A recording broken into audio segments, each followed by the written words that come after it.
Da. Hei, hei, bună, sunt eu și astăzi vom face un experiment, vom încerca bețișoare cu super clay. Deci să începem. Da. Da, hai acolo jos că pe ușă. Da, mai aproape. E aproape. Uite așa, ne punem la mână. Și el lasă-mă coacă. Să nu prea scurtă.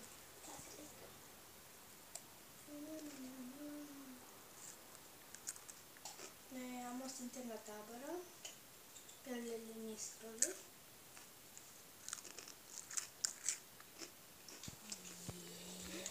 Yes.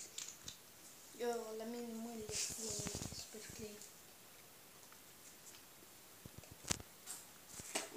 Блин, невкусно.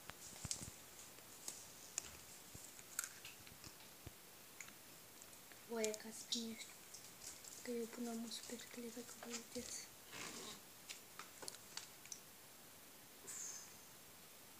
Și îl lăsăm să sușe. Așa. Experimentul nostru. Ok, și acum noi am terminat. Și uitați-vă ce s-a primit.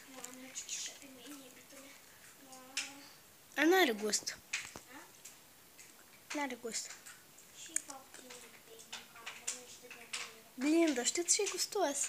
Dar oricum nu încercați acasă. Bye!